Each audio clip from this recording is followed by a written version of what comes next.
Nico m'a invité. Alors c'est assez surprenant parce que je n'ai pas du tout utilisé Duik dans toute la prod. J'espère l'utiliser sur le film, mais on ne l'a pas utilisé sur le trailer. Et je voulais faire un petit précis de production à l'endroit des fous qui voudraient se lancer dans une aventure incroyable au royaume du LoL. Parce que voilà, on a fait une bande-annonce avec les moyens du bord, je vais la montrer dans quelques slides. Et on a décidé, on a décidé de devenir des adultes responsables et de monter une vraie boîte de prod. et l'administration française, tout ça. Et je me suis dit que ça serait pour digérer, pour être relax avant de reprendre des petits tutoriaux sur Duik, d'avoir un truc un peu plus léger. Donc avertissement, évidemment, cette conférence est garantie 100% sans extrait naturel de Duik. C'était important de le préciser. Mais aussi, elle est garantie avec 100% d'extrait naturel du parler ghetto. J'ai la chance de travailler dans une start-up où il y a la nouvelle génération qui nous entoure. Et donc, je vais certainement avoir des expressions beaucoup trop jeunes pour mon âge et mes cheveux grisonnants. Et je m'en excuse par avance. J'ai choqué une petite mamie sur le stand d'Adobe au Satis il y a 15 jours parce que j'ai dit le mot con. Donc voilà, j'espère que vous m'en voudrez pas trop. Je vais faire attention de ne pas dire trop de bêtises. Voilà, ça c'est moi, à peu près. Oh putain, je suis grand quand même. Putain, c'est cool. Voilà, c'est moi. Ça fait 8 ans que je fais de l'After Effects. Nico me disait que j'avais découvert le script Duik en 2005 pour la version 5. Je crois que toi, tu étais déjà synchro un peu. Ouais, tiens, ouais, c'est vrai. Non, c'était pour en 2005, tu rigoles ou quoi? J'ai commencé en 2008. En 2008 alors. Voilà, comme tout le monde, j'ai commencé sur des copies de sauvegarde d'After Effects avant d'acheter plein pot ma première licence sur la CS3, qui venait avec 23 kilos de documentation que j'ai toujours chez moi. Donc si jamais ça intéresse quelqu'un d'avoir, et je déconne pas, c'est vraiment 23 kilos de documentation After Effects et toute la suite production premium à l'époque. Si vous avez un meuble à caler, dites-le moi parce que ça prend de la place et ça me fend le cœur de m'en débarrasser, quoi. Et comme Nicolas le disait hier, j'ai commencé aussi sur la 6.5 en faisant des DVD de karaoké de comptines pour enfants. Je programmais les menus du DVD et puis un jour on était en rade de ce qu'ils appellent les infographistes. Et on m'a dit, tiens Seb, anime la barre jaune qui remplit les textes des comptines pour enfants. C'était chiant, c'était très chiant. Mais ça m'a fait découvrir After. Et après, j'ai rejoint une start-up qui s'appelle Stupéflix, qui font cette application qui s'appelle Replay. En gros, c'est une application de montage automatisée pour le grand public sur iOS, prochainement sur Android. Et le truc qui est fun, c'est que donc on a cette application iOS qui vient de notre service web, où moi j'ai été embauché pour faire le pont After Effects vers notre propre moteur de rendu, qui est sur le cloud et sur les cartes graphiques, parce que les ingénieurs se sont rendus compte que les designers n'aimaient pas faire des animations en XML. Et il se trouve que j'avais fait un script qui exportait vers du XML du After Effects, donc ils m'ont dit de venir. Et ce qui est drôle, c'est qu'on fait des rendus, donc 2 projets After Effects sans After Effects, en temps réel, sur des cartes graphiques dans le cloud, et aussi sur l'iPhone, du coup, et bientôt sur Android, ce qui a tendance un peu à rendre fou les gens quand je dis ça, parce que After n'est pas connu vraiment pour sa rapidité. Voilà, donc c'est là où je travaille aujourd'hui. D'habitude, on me demande toujours de présenter une bande démo et je fais plutôt du compo, du script et des trucs pas super sexy. Je faisais beaucoup de choses de pipeline chez Vibofilm et dans les différents jobs que j'ai eus. Donc du coup, j'ai cherché une idée et j'ai trouvé, grâce à la puissance du Creative Cloud, vous n'êtes pas sans savoir, vous avez dû être spammé à chaque lancement d'After Effects et de Premiere, que maintenant ils ont un outil de stock. Donc ils ont racheté Photolia et ils ont appelé ça Adobe Stock. Donc j'ai choisi la photo du mec qui me ressemblait le plus, avec ma petite liste de compétences dessus. Et j'ai adoré le petit doigt sur la bouche. Et j'ai essayé de réfléchir au photographe qui prenait cette photo, sachant qu'il allait la vendre ça coûte 10 balles, une photo comme ça. Dire, vas-y, t'es opticien, t'as un petit truc d'opticien dans la main, mets ton doigt sur la bouche. Et ça m'a beaucoup touché, donc du coup, je me suis dit, tiens, je vais remplacer le texte par ce que j'ai fait. Donc je fais de l'After Effects, du scripting. J'écris des bouquins, dont un livre sur les expressions qui n'est plus édité, parce que pas assez de monde l'a acheté, malheureusement. Mais que je vais mettre en Creative Commons et gratuit sur le net dès que j'aurai pris le temps d'ouvrir les fichiers InDesign. J'ai commencé sur le stop motion à l'époque. C'est ma première prod sur CS 6.5. Non, pas CS, After 6.5. Je fais de la post-production, des trucs, tout ça. Et tout ça m'a amené... à la base, j'ai choisi After Effects tout simplement parce que je voulais raconter des histoires, je voulais être scénariste. Je me suis rendu compte qu'être scénariste en France, c'était... si tu avais envie de vivre normalement, c'était pas forcément le pied. Du coup, je me suis dit, je vais faire dans l'image, comme ça, je vais essayer de hacker le système, je vais faire de l'image, et après, je pourrais raconter des histoires. Et depuis 2007, j'ai cette histoire de Mythomen, un film sur des super-héros financés par la pub qui font la concurrence aux pompiers, un peu comme Uber contre les taxis ou les VTC contre les taxis. Sauf que c'était en 2007 l'idée, donc j'étais un peu en avance sur le temps. Et voilà, et on a fait un trailer, et avant de rentrer plus en détail, on va juste regarder un peu le trailer, si je peux avoir une ambiance super cosy. Waouh. Ce film-annonce a été classé I pour immature. Prince Harry, Pierre du Calme, je vous déclare mari et homme par les liens sacrés du mariage. Vous pouvez embrasser... Que dalle, sale prêtre démoniaque. J'espère que vous aimez les herbes de Provence, les PD. Vous en aurez besoin quand vous braiserez en enfer.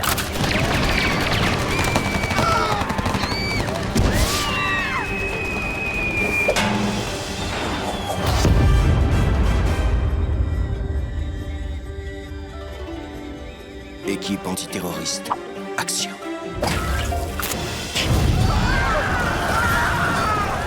Le monde que nous connaissions n'est plus.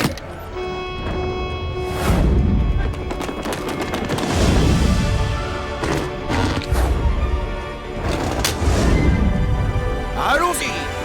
Découvrez comment l'ubérisation du monde va clasher entre les pompiers, vaillants héros du service public, et les mythomènes, nouveaux super-héros toujours prêts à venir vous sauver contre une courte page de publicité. Dans leur lutte sans merci, ils vont passer à côté du vrai danger. Découvrez les superstars que nous aimerions voir. Un homme Testarossa pour Edouard, une femme de talent pour Angéline, une voix rauque pour Dika, un fou furieux pour Jean-Denis, un homme en colère pour Captain Sars et une voix accentuée pour Kokura Sarov. Mais aussi avec tous ces super gens pixelisés pour des clins d'œil tellement cool qu'ils en voleront la vedette. Rejoignez-nous maintenant. Alors oubliez les Simpsons, le film Lego, Beavis et Butthead, South Park et embarquez dans la comédie d'action musicale la plus folle, la plus satirique, la plus non sous-traitée et tout simplement la plus drôle de tous les temps. Mythomen. Mais il est fini quand ce film? Merci. Donc, comme je le disais, alors faut pas le dire parce que l'administration pourrait me tomber dessus, mais on l'a fait de la main à la main et on essaie de le faire dans les conditions réelles de production. C'est-à-dire que y a un truc qui me gonfle vraiment dans ce milieu et que je vais me tâcher de ne pas reproduire en devenant moi-même producteur, c'est le truc où on te demande toujours de hey, tu veux pas travailler gratuitement pour moi, ça va te faire de l'exposition. Ça va être cool. Et ça a tendance à me gonfler parce que tout le monde en abuse et que je pars du principe que toute peine mérite salaire, quelle que soit la compensation. Et donc on a travaillé pour de vrai sur ce mini court-métrage, donc cette bande-annonce, avec quelques stades. Donc c'était 6 mois de prod à temps partiel. On était 5 en tout à travailler dessus. Il n'y a que l'animateur et le chara designer, donc qui sont la même personne, sont Anthony, qui ont bossé 3 mois à temps complet. Moi, à la réal, je faisais ça le soir, la nuit, les week-ends et pendant quelques jours de congé en plus du taf. Et le background designer travaillait aussi en plus du taf. J'ai investi à peu près 10 000 € dans tout le film pour tout faire. Alors évidemment c'était de la main à la main, mais j'ai essayé d'avoir des budgets qui ressemblent à de payer, de compenser le travail à peu près à la même hauteur que serait un vrai intermittent. Donc voilà, c'était Sur les 10 000 euros, il y a une partie de crédit que j'ai pris et il y a une partie qui a été financée par les scripts que j'ai vendus sur AEScript. Mais j'en reviendrai tout à l'heure pour faire écho à ce que Nicolas disait hier sur script gratuit ou payant, pourquoi. On était 3 donc, sur la partie visuelle, 2 personnes sur le son. Donc on a eu un mixeur son de chez Miroslav Pilon à Lyon qui a fait tout pour la VF, l'enregistrement de toutes les voix et le sound design. Et on a eu un musicien de talent pour la musique qu'on entend malheureusement trop peu dans ce trailer. On a mis 6 mois. En fait, à la base, je l'ai fait parce qu'on m'a dit « Tiens, je peux te faire rencontrer des gens intéressants à cette conférence. Il faudrait que tu aies quelque chose à montrer. » Et c'est dans 3 mois. Je fais « Bah ouais, je fais un trailer dans 3 mois, pas de problème. » On a mis 6 mois. Et entre-temps, j'ai lu un bouquin qui s'appelle Rework, que je vous recommande. C'est sur les façons de travailler et d'appréhender le travail. Mais je reviendrai encore une fois dessus tout à l'heure. Et en gros, les humains, en tant que tels, on est nuls à estimer le travail que ça va prendre. Et on met en moyenne, au minimum, 2 fois plus de temps que prévu. Donc là, ça marche. Et on l'a fait en 4K DCI, donc 4096 par 2160. Et en 4K, l'étendue rendu, j'ai mis x4 parce que ça faisait 4.4, mais c'est beaucoup plus lent, beaucoup plus long. Une des fausses pubs qui dure 27 images, mais 8 heures à rendre. Donc c'est un peu chaud, alors qu'en 1080p, les proxys se rendaient vachement plus facilement. Et l'autre truc en 4K, et c'est ça qui est génial, c'est que quand on vérifie sur un écran 4K à 10 cm, tous les petits textes sont ultra lisibles, ultra sharp. Puis on fait le rendu final en 1080p, puis on le regarde sur une télé ou sur un vidéoproche et on se rend compte que tout est illisible. Et qu'on est content d'avoir passé du temps à travailler les textes et les blagues dans ces petits textes. Encore hier, Nicolas disait que j'allais parler de la stéréo. J'avais pas prévu. Mais à la base, Mythomène a été écrit pour de la stéréo. En gros, quand les super-héros utilisent le costume trop longtemps, ils rentrent dans des phases de transe, un peu comme de la drogue. Et je voulais vraiment que le public soit super malade quand le héros est malade. Et donc c'était un mix de 3D stéréo qui fait exprès mal au crâne, plus des illusions d'optique, plus des illusions visuelles, plus des trucs qui tambourinent sur les tympans, pour que quand le héros est dans cet état de transe et qu'il va pas bien, le spectateur va pas bien, et que quand plus tard dans le film il apprend à gérer son stress et son pouvoir, que visuellement ça soit toujours chaotique, mais que par la douceur de la stéréo, du son et du mélange des sens, le public soit zen. Et on n'a pas choisi de le faire pour 2 raisons. La première, c'est que mon coréal m'a dit que c'était peut-être pas une bonne idée de rendre malades les gens. J'étais triste. Parce que la 3D stéréo est juste utilisée pour dire hey, regardez, je fais envoyer un truc, une balle sur le public, c'est cool. Et je trouvais ça super gadget et je trouvais intéressant qu'on puisse faire un truc un peu où il y a du ressenti, mais en même temps, je comprends. Moi, si je vais voir un film et que je suis malade en sortant, ça ne m'intéresse pas. Et la deuxième, c'est que on triche beaucoup en compo et que le temps qu'on a passé là pour faire ça nous a pas permis de faire des tests en stéréo. Et juste le budget qu'on envisionne pour le long métrage ne permettrait pas de le faire. Et ça complexifierait vachement de trucs. Donc on se contente juste du 4K. Et pour finir juste sur le trailer, donc on a fait tout ça dans des conditions plus ou moins réelles de prod. Sur la partie technique, c'était réel. On a testé plein de plugins, plein de scripts et les limites d'After pour être sûr que le jour où quand on va commencer à faire le long métrage, on n'ait pas de problème de surprise technique à part les crashs occasionnels parce qu'un plugin n'est pas content ou parce que After n'est pas content, etc., etc. Et après, on s'est dit, voilà, on a fait un trailer, c'est super, mais après, on fait quoi ? Et on s'est dit, on va faire le film. Et donc, on a regardé les étapes pour faire un film, donc on fait un scénar. Le scénar existait déjà avant le trailer. C'est complètement con de faire un trailer avant de faire le film. Mais généralement, on fait un pilote, et je trouvais que faire juste une scène où des personnages marchent pour montrer l'univers, c'était un peu plan-plan, donc j'ai voulu faire une bande-annonce qui se moque des bandes-annonces. Mais on avait déjà le scénar, donc c'est des scènes qui existent vraiment dans le scénar, qu'on a remanié un petit peu. On a fait un budget, je reviendrai aussi dessus. Le budget total du long métrage, ça sera 1,5 million d'euros, ce qui est excessivement peu. Mais c'est ce qu'After Effects et tous les scripts et les plugins et tout ça nous permettent d'obtenir. Et je reviendrai plus en détail sur comment on fait pour avoir un budget si petit, pour un long métrage d'1h30. On monte une boîte, donc pareil, je reviendrai sur les joies de l'administration. On trouve de l'argent. On a investi de notre propre argent, principalement moi, mais aussi les gens qui ont travaillé un peu sur le film. On va voir des investisseurs, on fait un financement participatif aussi, que Nicolas a généreusement relayé maintes et maintes fois. Et ensuite, on fait le film. Et donc, faire le film, c'est la partie la plus facile, ou pas. Et du coup, je me suis dit que ça serait intéressant de faire un petit titre comme on aime dans la presse d'aujourd'hui, le top 10 des leçons qu'on a retenues de toute cette histoire. La 6e va vous surprendre. Numéro 10, l'administration. Ce sont mes slides préférés, je vous ai fait des petits trucs super sympas. Ceci est le formulaire M0.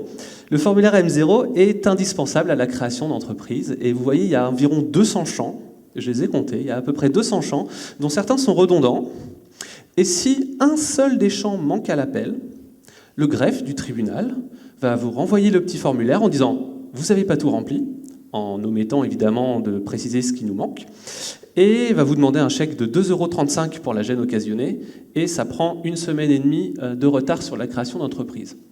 Et 1 semaine et demie de retard sur la création d'entreprise, ça peut paraître un peu rien, mais quand on monte sa boîte de prod, dans l'espoir de financer son film, on place des fonds sur un compte en banque professionnel, donc on a mis 30 000 € sur notre compte en banque professionnel, voilà. Et ces fonds sont débloqués qu'à partir du moment où la société est créée. Et donc à partir du moment où le greffe du tribunal de commerce est très content avec ce formulaire M0. Et donc 1 semaine et demie, quand on a des délais un peu courts, notamment il fallait que j'emploie Anthony à partir du 1er octobre pour qu'il ne soit pas en fin de droit. Et qu'on fait ça début septembre, parce que ça prend 15 jours environ, 1 semaine et demie, ça commence à devenir un peu chaud. Mais ça, encore une fois, c'est peut-être ma faute, j'ai mal rempli le truc. Et après, on reçoit ce document donc, du greffe du tribunal de commerce, qui est très sympa. Et on se dit, chouette, je vais pouvoir aller débloquer mon argent. Et il y a une feinte, je ne sais pas si on voit bien, sans valeur légale. Donc, on a reçu légalement un papier d'une entité légale pour nous dire qu'on avait effectivement créé notre entreprise, mais que le papier qui nous le justifiait n'avait aucune valeur légale. J'aime la France. Voilà, donc après, ils sont censés renvoyer un paquet où on a les statuts signés, les trucs officiels, pardon. Et ce qui est génial, c'est que je n'ai jamais reçu la confirmation officielle de la création de mon entreprise. Et que pour les recevoir, on va sur société.com et on achète 15 balles, une copie des documents officiels. Alors si on va sur Infogreffe, on peut avoir une copie un peu plus propre que sur société.com, mais en gros, j'ai dû acheter mes documents officiels pour pouvoir aller voir mon banquier pour dire j'ai officiellement monté ma boîte pour qu'il me débloque cet argent dont j'avais besoin pour payer Anthony. Et alors ça c'est magique, c'est qu'on demande toujours qu'est-ce que vous faites comme société. Donc, alors j'ai un juriste qui m'a conseillé. Donc c'est un énorme pâté de texte pour que ça prenne en compte un peu tout. Et en gros, ce qu'on a déclaré comme société, c'est production, exploitation, distribution de tout programme audiovisuel ou cinématographique et de toute affaire se rapportant à ces affaires. Ça veut rien dire, mais en gros, ça veut dire on veut faire des films. Et ce que l'administration a compris, c'est qu'on fait des films institutionnels et de publicité. Et c'est con, c'est qu'au lieu d'être 5911A, on est 5911B dans le code des entreprises. Et ce que ça change, ce petit B au lieu de A, c'est que ça change la convention collective à laquelle on embauche les intermittents, et donc ça change vos minima sociaux, ça change tout un tas de trucs, ce qui fait que le greffe a automatiquement fait ça sans lire la description en entier, ils ont mal fait leur travail, et que légalement, je ne pourrais pas payer mon intermittent avec les minima sociaux de l'intermittence du cinéma d'animation. Je serais obligé de le payer avec les minima sociaux de la publicité. Alors ça se corrige, il faut juste appeler, évidemment, puisqu'il n'y a pas de... On ne peut pas faire ça par Internet, c'est moderne. Et quand vous devenez producteur et que vous montez votre boîte, on vous dit que vous n'avez plus le droit au régime général de la sécurité sociale, vous devez être au RSI, sauf si vous êtes encore employé d'une autre boîte. Et il se trouve que je suis employé de chez Stupéflix et que je monte ma boîte en plus. Donc sur tous les documents, avec le juriste, on a pris soin de marquer régime général, régime général, régime général, régime général. Et je reçois du coup maintenant des papiers du RSI, qui est le régime des indépendants, qui me demandent de l'argent que je ne veux pas leur donner parce que je ne suis pas à leur régime, ce qui fait que demain je tombe malade parce que j'ai pris froid dans le nord de la France, et ben je ne me fais rembourser par plus personne. Et le RSI, c'est l'administration qui est la plus bornée et la plus chiante. Voilà, c'est à peu près tout pour la partie géniale de l'administration. Hein. Juste une note sur la banque.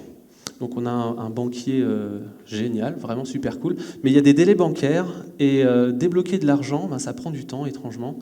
Donc tu arrives avec tes documents, tu dis « Ouais, ce soir, je vais avoir accès à mes 30 000 balles. Ouais. » Bah non, parce qu'il faut envoyer un courrier par la poste pour le justifier, donc ça prend une semaine. Donc le banquier est sympa, il dit pour hacker le système, il faut se connecter, il faut le rappeler le lendemain pour avoir le numéro pour se loguer en ligne, dire qu'on a oublié le mot de passe pour que ça renvoie un mot de passe. Ça prend du temps. C'est très chiant, donc il faut le savoir, c'est de l'argent que vous ne pourrez pas utiliser jusqu'à 15 ou 3 semaines après avoir monté votre boîte. Et on a mis 30 000 euros. Alors je sais peut-être que vous êtes tous hyper méga riches, mais pour moi 30 000 euros c'est une énorme somme d'argent. Et 30 000 euros c'est pas assez cher pour le CNC. C'est-à-dire que si vous montez une boîte de prod dans l'espoir d'avoir des aides du CNC pour le cinéma par exemple, ou le crédit d'impôt du CNC qui sur tout un tas de dépenses que vous feriez sur des intermittents ou sur du logiciel ou sur des trucs comme ça, vous auriez 30% de réduction sur les impôts que vous devriez payer là-dessus. Eh bien, sachez qu'à 30 000 balles, vous ne valez rien. Il faut monter une boîte avec 45 700 et quelques euros de capital social pour avoir le droit de demander un dossier au CNC, pour avoir le droit des aides pour faire du cinéma. Voilà, faites pas comme moi, quoi. Mais bon, voilà, on a fini avec l'administration. Donc, l'autre super partie, c'est l'industrie française, le 9e point. J'ai bossé un peu dans l'animation, j'étais chez Bibofilm, je faisais du compo, je fais de l'after, mon métier c'est de l'after, donc j'ai pas la science infuse sur la production. Donc qu'est-ce qu'on fait, c'est qu'on va voir des producteurs qui eux font de l'animation, c'est leur métier, et on discute avec eux, on leur montre la bande-annonce et ils nous répondent des trucs comme ça, genre ouais c'est sympa mais ça marchera jamais parce que t'as pas le soutien du CNC. Alors ça c'est une phrase qui a le don de m'énerver, c'est que malheureusement, il y a plein de producteurs français, enfin il y a trop de producteurs français, pour qui les aides ponctuelles sont des aides qu'ils auront tout le temps, à jamais. Et pour eux, ne pas avoir 200 000 balles du CNC, ça veut dire qu'on ne cherche même pas à monter le projet. Et donc, bon, j'aurais dit, ouais, mais vous savez, il y a des investisseurs privés, tout ça. Non, on ne veut pas en entendre parler, nous c'est le CNC, s'ils ne nous donnent pas d'argent, on ne fait pas. Donc déjà, première résistance de l'industrie française. Et puis j'en parlais avec des amis américains et il me dit « Ouais, ça a l'air super, comment je peux t'aider ?» Hein, on commence à sentir un peu une différence de traitement entre les producteurs français. 1,5 million ton budget, mais tu triches, tu ne peux pas faire un film aussi peu cher. Et j'ai beau lui montrer un budget, je vous montrerai la slide de budget, hein, je n'ai rien à cacher. On leur montre le budget et tout, fait « Non mais tu triches, t'as pas de locaux. » Je fais, bah ouais, mais là, pendant la prochaine année et demie de prod, on va être 2. On bosse de chez nous, on va pas payer un loyer pour rien. Ouais, mais tu triches, et puis tu te payes pas. Bah non, donc j'ai pas besoin de me payer, j'ai un salaire, je m'en fous, quoi. Je fais, bah tu vois, ton budget, il est faux. Je fais, ouais, mais en fait, là, dans les 500 000, on a compté comme si je me payais à plein temps tout le long du truc. Ouais, mais tu t'y arriveras pas, quoi. Et c'est vraiment... Je sais qu'Ankama, alors je ne sais pas s'il y a encore des gens d'Ankama aujourd'hui, je sais que le créateur d'Ankama a eu affaire à beaucoup de trucs un peu comme ça. Mais voilà, puis du coup, je discute aussi beaucoup avec la team After Effects, les développeurs. Ils sont super présents. À partir du moment où on parle anglais, ils sont super présents et tout. Et je leur montre le trailer, j'ai dit, ah, voilà, j'ai eu des problèmes avec ça dans After. Et les mecs sont là, ouais, genre, vas-y, balance-nous tous les problèmes que tu as eu, on va voir ce qu'on peut faire et tout. Il y a vraiment cette espèce de dichotomie où d'un côté, les gens qui sont soit à notre niveau, c'est-à-dire des artistes, pas des producteurs, mais juste les artistes, tout ça, qui sont là, genre, ah ouais, c'est cool, je peux peut-être te filer un coup de main, ou je connais un tel qui peut te faire un truc. Et les producteurs français, un film 100% dans After Effects, c'est complètement con. C'est une vraie citation. Et ce qui est très drôle, c'est que le mec, il m'explique, juste après c'était un peu long, il m'explique, ouais, non, de l'anime dans After, n'importe quoi, on fait ça dans Flash, on fait ça dans Toon Boom, After, c'est pas fait pour faire de l'anime. Je dis, ouais, mais il y a Duik. Il me fait, ouais, mais c'est pas fait pour faire de l'anime. Je fais, ouais, mais on peut en faire. Ouais, mais c'est pas fait pour, faut faire ça sous Flash. Et je lui dis, mais Flash, c'est mort. Flash, les développements chez Adobe, ils sont arrêtés, ils vont arrêter de faire Flash, quoi. Si t'as un problème dans Flash, il y a personne qui va te répondre pour dire, on va te corriger Flash. Il me fait, ouais, mais ça se fait dans Flash ou dans Toon Boom. Je fais, ok. Et j'avais cette slide sur le stand Adobe au Satis, donc il y a 15 jours. Et j'ai dit ça dans le public, au public, je fais, Flash, c'est mort. Alors les mecs d'Adobe, ils riaient un peu jaune, quoi. Mais j'aurais dit, je suis désolé les gars, mais Flash, ça sent le sapin quand même, faut se l'avouer. Et une semaine plus tard, c'est la semaine dernière, je crois, ou début de semaine, ils annonçaient qu'ils tuaient Flash, quoi. Mardi, ils ont tué Flash. Voilà, mardi, ils ont tué Flash. Voilà. Et ce producteur français doit bien rigoler aujourd'hui, quoi. Et donc voilà, et pareil, j'ai eu à force de discuter avec la communauté, et je reviendrai comment j'ai réussi à avoir ces aides-là, pareil, une grosse boîte de VFX en Angleterre qui a dit « Ouais, moi je connais des gens qui peuvent t'aider et tout ». Et d'un côté, c'est super cool de se dire qu'il y a une espèce d'élan de générosité entre les créatifs qui fait plaisir, qui fait du bien à voir, c'est cool. Et d'un autre côté, les mecs qui ont l'argent et qui ont le pouvoir et qui décident et qui, parce que ça rentre pas dans leur petite case TF1, Choupi, Oui Oui et Co, ça marche pas, quoi, pour eux. La leçon numéro 8, c'est être public. Au début, comme tout le monde, j'écris mon scénar, je me dis putain, faut que je le protège. Je vais aller payer 50 balles à la SACD pour qu'il soit protégé. Personne ne le lise, sauf mes amis. Et je vais me faire à quel producteur je peux aller le montrer parce que je vais me faire voler, quoi, c'est sûr. C'est une réaction complètement conne. Personne va voler, à part Luc Besson peut-être, mais personne va voler le scénario d'un autre. En tout cas, ça se fait très peu. Et cette peur, elle est fondée sur le fait qu'une idée ne peut pas être protégeable. C'est l'interprétation de l'idée. Et franchement, des super-héros financés par la pub, c'est pas une idée de folie. Voilà, j'adore mon projet, mais c'est pas le cœur du projet, c'est pas ça. Et que ça a déjà été fait dans des films mémorables comme Mystery Men, que je ne vous recommande pas de regarder. J'avais adoré à l'époque, c'est avec Ben Stiller. Voilà, mais où le sujet c'est de ça. Il y avait un super-héros génial qui était financé par la pub. Il y avait des sponsors partout parce qu'il tuait les méchants. Et un jour, il n'y a plus de méchants, donc les sponsors l'abandonnent, donc il a plus d'argent. Et donc, comme par hasard, un grand méchant ressurgit. Donc il n'y a rien d'hyper foufou, quoi, dans le sujet. Mais c'est une peur que j'ai essayé d'exorciser au fil du temps. Et il y a 2 ans, quand j'ai redémarré Mythomane, parce qu'il a eu une vie un peu antérieure, j'ai décidé d'être 100% public. Et être 100% public, ça a plusieurs avantages. Le premier, c'est que on s'expose. Et quand on s'expose, on se force à faire des choses. Je me suis forcé pendant 1 an à écrire un article tous les mois sur comment la prod avançait. Et je vous laisse imaginer la complexité d'écrire un article tous les mois pour expliquer comment la prod avance quand ça fait 3 mois qu'on n'arrive pas à avancer et qu'il ne se passe absolument rien. Donc j'ai écrit aussi un article sur le burn-out créatif. Je reviendrai aussi là-dessus, quelle chose j'ai réussi à mettre en place pour contourner ça. Mais être public, c'est déjà se forcer à avancer les choses.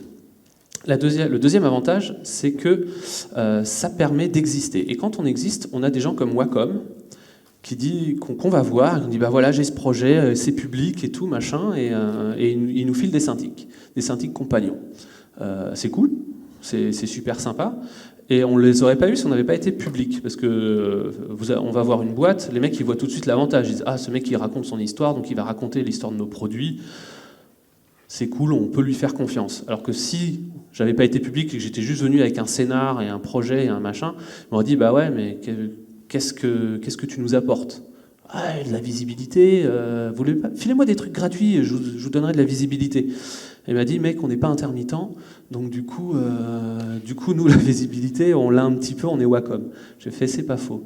Et du coup, voilà, être visible, ça permet d'avoir des soutiens, et des soutiens d'Adobe également.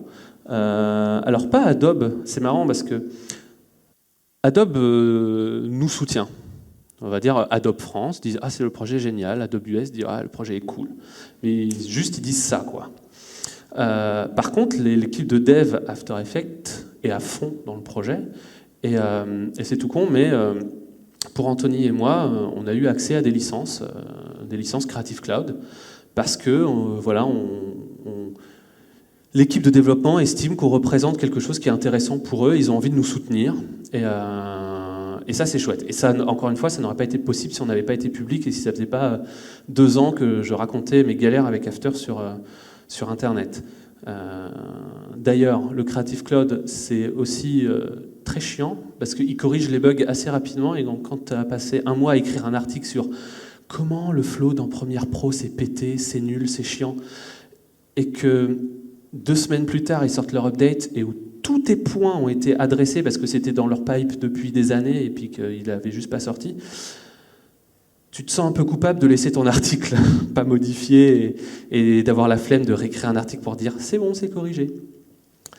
Le truc aussi, c'est que ça m'a permis de faire cette conférence, Creative Expressions Without a Nuclear Physics PhD, à l'After Effects World Conference, qui était une conférence co-organisée par Adobe autour d'After Effects dans les locaux d'After Effects. Donc on avait 3 jours de conférence, un peu comme là aujourd'hui. Et le premier jour, c'était dans les locaux d'After avec la team de Dev After. Et on a passé 3 jours avec les développeurs et avec des gens comme nous qui racontaient leur misère avec After. Et j'ai vu, en mangeant des sushis un midi avec un des développeurs, un truc qui était très chiant avec les masques. C'est que dès qu'on cliquait dessus, ça cliquait tout le masque. Et c'était super chiant pour bouger juste un point, il fallait recliquer dessus. Et il y a un mec qui exprimait ça, et le développeur a pris des notes, et dans la release d'après, qui était quelques semaines plus tard, c'était corrigé. Et c'est assez magique d'être dans ce milieu-là, où les mecs disent « Ah ouais, non, si ça c'est bon, ça va prendre 5 minutes et tout. » Ouais, ça fait 15 ans qu'on galère. Ouais, mais personne ne me l'a dit. Ouais, bah voilà. Ça permet aussi de rencontrer des gens, comme Maltanon. Alors, il est plus très actif sur son site maltanon.com, mais c'est une espèce de fou furieux d'After Effects. C'est une sorte de Dudiouf en stéroïde. Il fait des scripts de malade. On a testé un script d'auto-shading de personnages en fonction des sources lumineuses dans After. On l'a pas utilisé sur le trailer parce qu'on n'a pas eu le temps, mais c'est assez sexy. Je voulais mettre une slide avec Nico, qui parle en anglais, qui s'auto-double en anglais, mais j'ai pas retrouvé le fichier source sur mon ordi, donc t'as de la chance. Voilà. Leçon numéro 7, les deadlines. Alors, les deadlines, c'est super important d'en avoir. C'est super important d'en avoir parce que ça permet de se donner une idée de l'état d'avancement d'un projet. Et c'est hyper important d'en avoir des très rapprochés. Parce que, comme je le disais tout à l'heure, on est nul, mais vraiment archi nul, l'être humain, pour définir une durée. Et admettons que ça fait 1 an que vous bossez sur un projet, vous arrivez à la deadline, donc à 1 an, et là on vous dit, non, en fait, il y a encore 1 an de taf.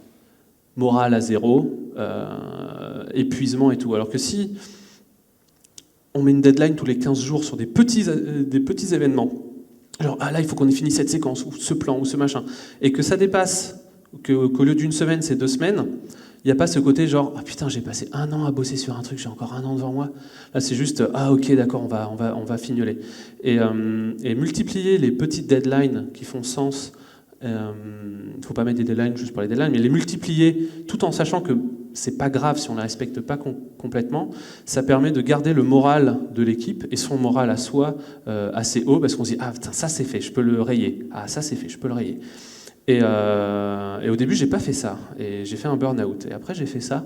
Et c'était plus cool. Tout ça donc pour ne pas les respecter. Et la 6e slide, celle qui va vous étonner, c'est la gestion des artistes. On a beaucoup galéré à trouver un background designer. Ça, c'est un design qui a été fait par Bénédicte à l'époque où on était chez Bibofilm et où on pré-travaillait sur le projet. Et c'est le seul design de background qu'on avait, y compris design cool. Et donc, j'ai cherché sur Behance, je cherchais à droite à gauche, je demandais à des amis des Gobelins, tu connais pas quelqu'un qui peut faire ça? Et personne. Et à 1 mois de la deadline du trailer, j'avais toujours personne, donc réunion de crise avec des amis de l'animation. Et je dis, voilà, est-ce que vous connaissez quelqu'un? Il me faut un truc comme ça. Et j'avais réduit mes exigences. Au début, je dis, ouais, on va faire plein de morceaux qu'on va recompositer dans After.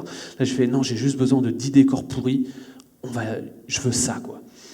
Et donc, un pote me dit, ouais, c'est complètement mon style. Je peux te faire ça. Et je lui dis, écoute, c'est super cool. Mon budget, il est très serré, mais c'est super cool. Il n'y a pas de souci. Et donc, sur ce plan-là, j'ai reçu ça en def. Alors bon, c'est pas tout à fait le même style. C'est un peu fini à l'arrache parce à cause des deadlines. Mais voilà, c'était le truc. Voilà, hein, c'est à peu près la même chose. Hein, on voit même les immeubles au fond et tout. D'ailleurs, si vous regardez, j'avais jamais fait gaffe. Si vous regardez à la transition, la shape des immeubles, elle correspond à la shape précédente. C'est cool. Putain, c'est chouette. Donc voilà, j'ai eu ça. Et alors, évidemment, gueule de bois, quoi. Je reçois ça le matin, je suis pas très content. Mais en même temps, là, ça serait facile de dire, ouais, il a fait de la merde, c'est n'importe quoi, c'est machin, c'est bidule. Sauf que moi, en tant que producteur, réalisateur de cette bande-annonce, ayant une deadline que je ne pouvais plus louper, étant donné qu'entre le moment où on a pitché les décors et le moment où j'ai eu le premier décor, qui n'était pas celui-là, il s'est passé 3 semaines, je me suis dit, si je lui demande de tout refaire maintenant, et que ça reprend 3 semaines, je dépasse ma deadline. Qu'est-ce que je fais? Eh bien, j'accepte. Et je fais ce que je peux. Donc, voilà à quoi ça ressemble dans le plan final. Et il dure moins d'1 seconde, le plan. J'ai mis des éléments en 3D devant, j'ai redécoupé des trucs pour cacher la misère. Un très très bon cache-misère, Magic Bullet Looks. Ça permet de faire des petits étalonnages super rapidement. On rajoute du grain, on rajoute des trucs, ça cache un peu le truc.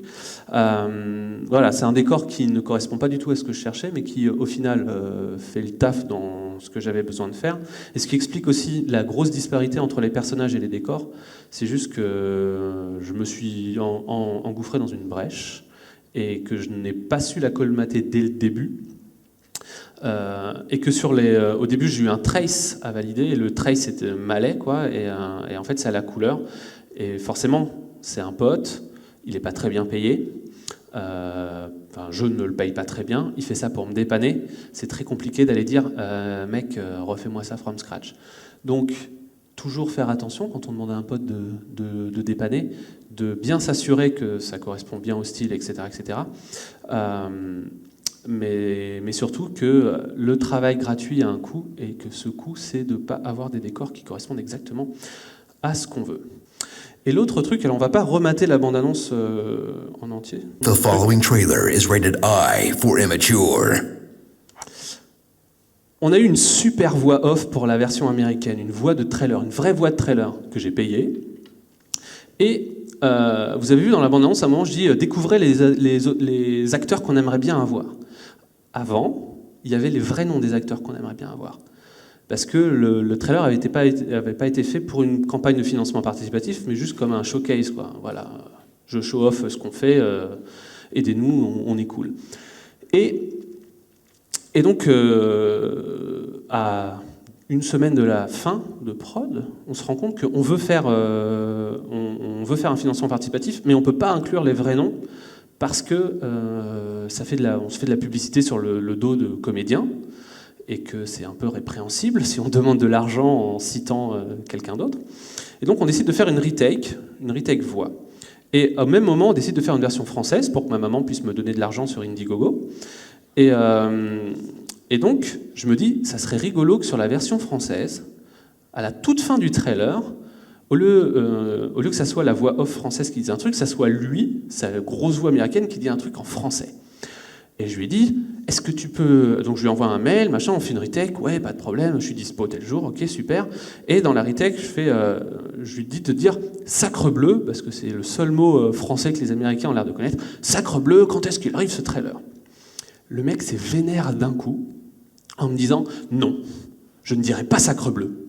Je dis « ok, bon, je m'en fous, je m'en fous, mais pourquoi ?» Et il fait « ah non, mais c'est une insulte ». Non, enfin, c'est une expression. Non, à l'époque biblique, ouais, je ne sais plus à quelle époque, sacre bleu, ça voulait dire qu'on était contre le sang bleu, donc le sang royal, donc le sang religieux, donc le sang machin. Donc il a une origine religieuse, une origine machin, donc je ne veux pas dire c'est une insulte. Ouais, bon, c'est pas grave, hein, je m'en fous, je mettrai une voix française. Et, mais du coup, je me dis, putain, le mec, il s'est vénère juste pour ça. Et là, je repense à la première session d'enregistrement qu'on a fait 6 mois avant, où il dit « damn ». Ça, c'est une insulte en anglais. C'est un truc, c'est aussi religieux, quoi. Là, je me dis, je vais la laisser dans le trailer, et tant pis pour sa gueule. Voilà, mais c'est le genre de truc que j'avais pas du tout anticipé. Alors là, ça va, c'était juste pour une vanne. Je m'en fous, je considère pas que toutes mes vannes soient drôles ou indispensables. Mais donc voilà, donc c'était aussi un moment un peu rigolo, un peu opportun. Et alors, juste pour une note d'optimisme, il y a des choses qui sont super bien passées également sur ce trailer, évidemment. Anthony, avec qui j'ai travaillé sur les personnages, et le design et aussi le board, ça s'est hyper bien passé. C'était aussi un test de savoir si on pouvait travailler à distance l'un et l'autre, en se faisant un Skype une fois par semaine. On habite à 50 bornes, hein, c'est pas très loin, mais il n'a pas de voiture, j'ai pas de voiture. C'est 1h30 de train, je préfère venir à Valenciennes.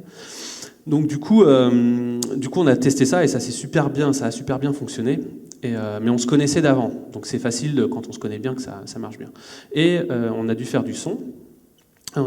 J'ai contacté Miroslav Pilon, qui est une boîte de post-prod sonore qui a 27 ans. Et qui a pour particularité d'avoir comme patron ce monsieur qui s'appelle Franck Pitio, qui est Perceval dans Kaamelott et qui est l'homme le plus cool du monde. Et ce mec nous a fait des trucs pour le trailer que je ne pensais pas qu'on aurait. Je lui demande une VF à l'arrache, à la dernière minute. 2 jours plus tard, il m'envoie une VF, qui est la VF qu'on a entendue, hein, parce qu'il a dit « Ah non, pas de problème, attends, j'ai des comédiens qui viennent au studio, je te fais le truc, voilà. » Et je le connaissais pas du tout. J'aimais bien son personnage dans Kaamelott, hein, Perceval est très drôle dans Kaamelott, mais on ne sait jamais comment il personne en vrai. Et on a réussi à l'avoir parce qu'on on avait un projet public, et donc on montrait qu'on était sérieux. Je lui avais envoyé l'animatique et tout, machin, donc on avait commencé à discuter sur le son. Mais voilà, tout ça pour dire que être public, ça permet de... quand j'envoie un mail à ce monsieur, je me dis il doit recevoir 25 000 par jour de fans qui disent c'est pas faux, c'est pas faux, c'est pas faux. J'ai réussi à pas le dire. Yes. C'était pas facile. Et voilà, et donc ça s'est hyper bien passé, et donc il y a plein de choses qu'on a réussi à valider sur le trailer, d'où l'importance aussi de faire un pilote ou un trailer avant de lancer une prod, pour s'assurer que le travail avec les gens se passe super bien et dans de bonnes conditions pour que tout le monde soit heureux. Parce qu'à partir du moment où il y a une personne qui est pas heureuse sur le projet, elle va pas avoir envie de bosser dessus, donc le travail sera moins bon, donc ça va un peu niveler vers le bas tout le monde, genre « Ah mais lui il a fait un plan nul, moi je me suis cassé le cul », machin, tout ça. Donc très important le management des artistes, et surtout... et c'est le truc, sur le moment j'étais très énervé de ne pas avoir mon plan G.I. Joe et mon plan machin, mais très important c'est de savoir comment on en est arrivé là. Parce que ce mec c'est toujours un pote, hein, on discute, ça n'a rien changé à nos relations, mais c'est juste d'accepter aussi de prendre sur soi, de se dire ouais c'est de ma faute, j'aurais peut-être dû... je savais que ce plan était tricky, donc je le mettais en fond dans la liste, tu vois, voilà, et c'est un peu de ma faute aussi, quoi. De ne pas avoir été assez à l'écoute, assez attentif. Et quand ce ne sont pas les artistes qui décident de faire ce qu'ils veulent faire, la vie s'en charge. Et la vie s'en charge de manière parfois très chiante. Et donc on a un coréal qui, lui, fait du motion et fait des trucs super cool. Et donc il avait à faire les 4 fausses pubs qui racontaient une histoire. Enfin, les 4 plans, c'était pas encore des pubs à l'époque, et je me suis dit c'est cool, je suis nul en motion, je suis technique, je suis pas artistique vraiment. Il va s'occuper de ça, et malheureusement, pendant toute la durée du trailer, il était à l'hôpital. Difficile de monter une ferme de rendu dans un hôpital quand t'as déjà pas la télé en HD. Donc il me dit Seb, je suis désolé, je vais pas pouvoir t'aider. Je lui dis je m'en fous que tu puisses m'aider, moi je veux que t'ailles bien, quoi, t'es mon pote, donc avant tout prends soin de toi, y a pas de souci, je m'en occupe. Et c'est ça la magie d'After Effects, c'est qu'il y a plein de plugins. Donc j'ai acheté Element 3D. Je me suis dit, voilà, le texte, J'ai regardé une quinzaine de trailers. Les textes, c'est toujours un texte en 3D avec une texture de merde au fond dans les vraies bandes annonces hollywoodiennes. Donc j'ai fait ça très rapidement. C'était tout pixelisé, c'était tout machin. Et c'est resté comme ça pendant 2 mois, je crois, dans la bande annonce. Mais ça faisait super vide. Les plans sont tous surchargés et ça faisait super vide. Donc quand la vie te dit démerde yourself, eh ben, tu démerdes yourself. Et encore, grâce au pouvoir du Creative Cloud et de Adobe Stock, on peut non seulement acheter des gros binoclars qui se touchent les lèvres, mais aussi des gens hyper trendy là-haut ou des faux burgers super. J'ai passé 2 heures à mater des photos de burgers. Je me suis pété le bide le soir. Ou acheter des modèles 3D, une Tesla, une fausse bouteille de bière, des trucs comme ça. Et je pensais pas un jour dire du bien d'une librairie Stock.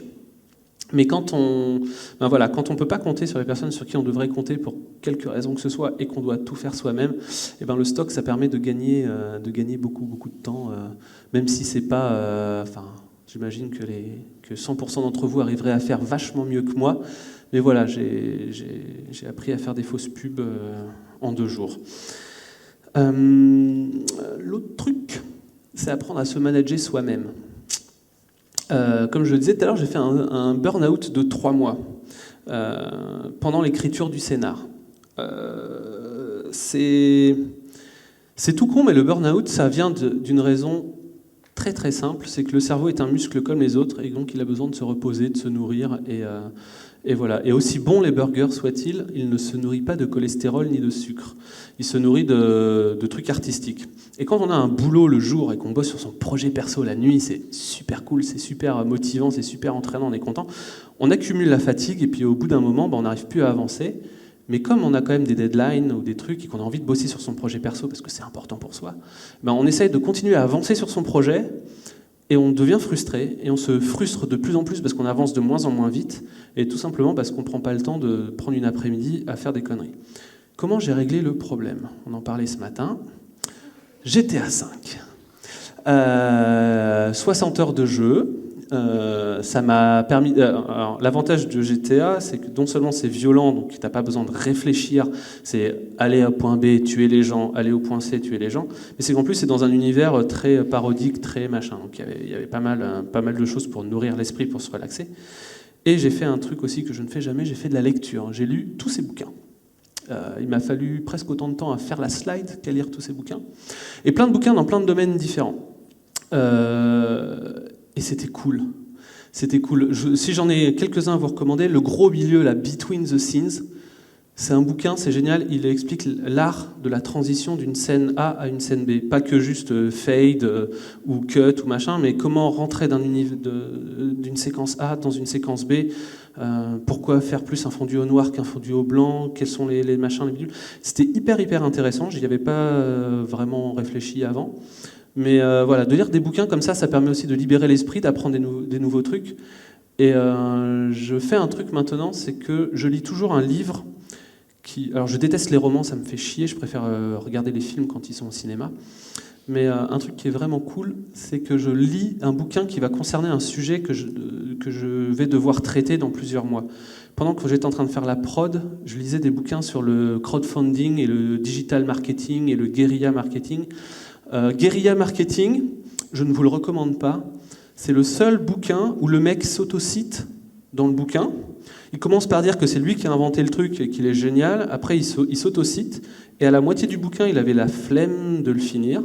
Donc ce sont des gens qui ont travaillé avec lui et qui autocitent aussi le gars. Donc en fait, c'est une compilation de citations sur comment ce mec est très cool.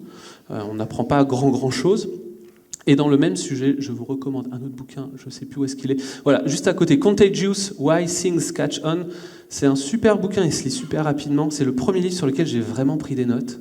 Et pourtant, je ne prends jamais de notes. En plus, j'ai un Kobo, donc on ne peut pas prendre vraiment facilement des notes sur un bouquin numérique. Et qui explique la viralité. Qu'est-ce qui déclenche la viralité d'un projet et tout.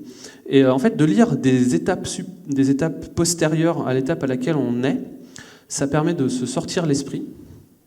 Et justement de se ressourcer au long cours et de pouvoir continuer à travailler un peu plus sereinement. Et Je vais remontrer encore un truc sur les décors. Et parfois, quand on fait pas un burn-out créatif soi-même, parfois on reçoit des plans comme celui-là. Il est un peu excentré. Pour de vrai, il est... Ouais, c'est bizarre ça. Bon, normalement, il est un peu plus centré. Et donc, j'ai reçu un plan comme ça. Pareil, il est dans la bande-annonce au final. Je vous laisse apprécier le style pendant que je bois ma... Très bon blending d'ailleurs entre les immeubles et les arbres au fond. Et encore une fois, voilà, il y a des plans... il les a fait à l'arrache parce qu'il n'y avait plus le temps et qu'il y avait plein de plans à abattre. Donc encore une fois, c'est pas très grave. Mais il y a un moment où nous-mêmes, on est en plein dans le jus et on reçoit ça. Et ce qui m'a marqué, c'est que je bosse à mon bureau. Donc le midi, je bosse sur le trailer. Le soir, je bosse sur le trailer. Le week-end, je bosse sur le trailer. Donc mes collègues me voient bosser sur le trailer. Et j'ai une collègue qui vient me dire bonjour et qui voit ça. Elle ne travaille pas dans l'anime. C'est une ingénieure. Elle fait du machine learning. Elle regarde ça sur l'écran 4K, elle fait « Ouh !» Parce qu'elle a vu ma tête. Elle a vu ma tête. Et je voudrais juste attirer l'attention et le regard sur un détail. C'est que, bon, évidemment, c'est des immeubles haussmanniens, donc ils se ressemblent tous. Donc le copier-coller droite-gauche et le copier-coller en profondeur ne me gêne pas. Le petit détail, c'est qu'il y a un copier-coller sur les blocs d'étage. Donc si vous regardez bien au rez-de-chaussée, au deuxième plan, il y a des barrières de balcon qui touchent le trottoir. Et quand il y a ça, il y a deux solutions. Il y a soit on se dit, je vais réparer ça, je vais faire un truc, je vais me prendre la tête et je vais m'arracher les yeux, mais je vais corriger ça. Et c'était ma première réaction. Je me suis dit, c'est pas grave, je vais prendre des photos de vitrines à Paris, puis je vais les coller, et puis je ferai un filtre Photoshop cartoon, et on verra que du feu. Que dalle. Et du coup, je me suis mis à faire des éléments de décor pour un autre plan qu'on verra un peu après, qui sont des parodies d'éléments de vrais trucs. J'adore South Park, j'adore les créateurs. Je suis allé voir The Book of Mormon, qui est leur comédie musicale à Broadway, qui est juste magique. Et donc du coup, je me suis dit, tiens, je vais faire une fausse affiche de Book of Mormons, qui serait le 2, donc, en essayant de trouver les idées débiles qu'auraient les créatifs qui font des affiches de films pour les suites. Et puis je me suis dit, tiens, quitte à me libérer l'esprit de la contrariété d'avoir un plan à refaire, j'ai commencé à faire des fausses affiches de films qui ne parlent que à des gens comme nous, hein, concrètement. Donc le 9e film de Peter Jackson sur Tom Bombadil, la Trajan Pro, hein, évidemment. Des trucs sur des jeux vidéo avec des jeux de mots, parce que j'adore MSR qui est devenu Projet Gotham Racing. Je suis frustré que Microsoft n'en fasse pas plus et qu'il fasse une autre franchise à la place. Donc, en plus, on voit pas très bien, mais les petits textes en dessous là, c'est que des vannes. Et on les voit pas déjà sur un écran en 4K comme ça. Imaginez une fois composité, on voit plus rien du tout. Et puis sur les réalisateurs, parce que je déteste ces deux réalisateurs maintenant. Il était très drôle, Adam Sandler, puis il a fait Pixel, le film. J'espère que vous ne l'avez pas vu. Et puis Michael Bay, évidemment, c'est mon idole. En fait, je ne déteste pas, je l'admire. Et on a toute une séquence hommage à Michael Bay. Alors je me suis dit, tiens, je vais faire un jeu de mots sur Michael Bay, Pirate Bay, comme il n'aime pas trop les pirates. Et donc voilà, donc, au lieu de réparer la chose qui me frustrait, je suis allé dans un truc qui me faisait délirer. Et donc, du coup, au lieu de passer 4 heures à corriger un plan qui n'aurait pas eu un bon look, quoi qu'il arrive, c'était pas un plan fait pour avoir un bon look. Donc, j'ai préféré faire ces petites choses que vous pouvez essayer de retrouver sur cette image et qui, donc, toutes les vannes sont perdues, c'est illisible. J'ai fait un bel effet, en plus, de trame de demi-teinte derrière. Mais ça m'a permis, au-delà d'habiller un peu ce plan qui était vide, ça m'a permis juste de me relaxer et de me dire « Ouais, c'est un plan d'une seconde, il sera moche et on s'en fout. » Et c'est très important de lâcher du lest et de se dire « Bah ouais, mon trailer sera pas parfait et c'est pas grave. » Et les gens le voient pas de toute façon. Oh putain, je suis à 58 minutes, j'ai encore 2 minutes pour faire les derniers trucs. Je vais pas faire une conf trop longue. Le timing, toujours en rapport avec les deadlines, le timing, c'est à chaque fois qu'un truc va planter, ça sera toujours au meilleur moment. Donc que ça soit un plantage d'After Effects. J'en ai eu qu'un seul sur 6 mois de prod, c'était celui-là. Il a planté qu'une seule fois, de par lui-même, After Effects Error, Strange Situation, merci. Je sais pas combien fait 0 divisé par moins 192 millions 600 machin et quelques, mais j'ai eu qu'un seul crash. Ça fait 0 en fait. Ça fait 0 ? Je suis nul en maths. On voit que tu as fait maths sup. Hein. J'ai un bac L, je suis désolé. Et que toutes les merdes qui vont arriver sur le projet, sur quelques projets, ça sera toujours au plus mauvais moment. Et la seule réponse que j'ai pu apporter à ce dilemme, c'est deal with it. C'est bah ouais, ça crache. Et quand c'est pas After qui a craché, c'est Element 3D qui fait cracher la carte graphique parce qu'Element 3D n'aime pas la 4K.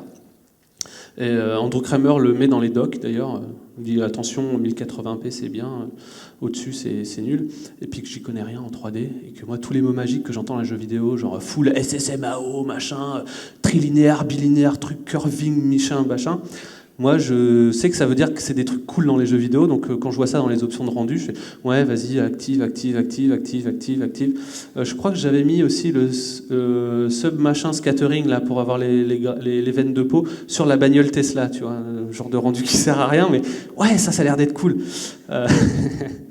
Et forcément tu fais ça, le programme plante un quart d'heure après que tu aies lancé le rendu et que tu sois rentré chez toi, donc le lendemain matin il n'y a pas le truc, il faut faire les rendus, donc ça plantera toujours au plus mauvais moment, donc il faut toujours s'y préparer. Et la chose dont on parle jamais dans l'animation, enfin très peu, à part quand on lit dans merde, comment ça s'appelle, Allociné, le coût qu'a coûté un film, on va parler un peu argent.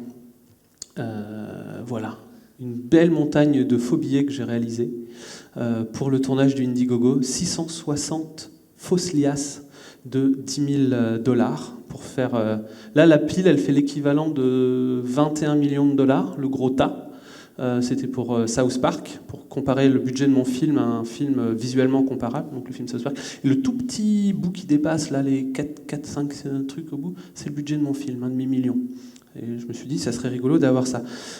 Très drôle à faire, les faux billets. Cherchez How to make prop money dans google.com. Vous allez trouver plein de tutoriaux sur Internet. Cherchez comment faire de l'argent de cinéma ou du faux argent cinéma dans Google français. Vous allez avoir que des trucs sur les sites de la fraude et de la douane et des trucs comme ça.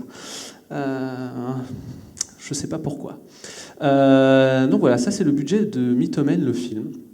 Que j'ai pas sorti de mon chapeau, l'animation étant un milieu très petit, et les producteurs étant tout aussi dubitatifs qu'ils le sont, ils sont quand même, pour certains, parfois prêts à donner un coup de main. Donc j'ai récupéré un vrai budget d'un vrai film, pour avoir les vraies valeurs, notamment les charges sociales, parce que ça joue vachement.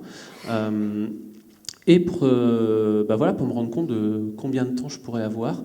Alors avec 1,5 million, on ne se paye pas beaucoup d'intermittents. Hein. J'aime autant vous le dire qu'il y a moins de 15 personnes sur les salaires, en tout et pour tout, dans le film.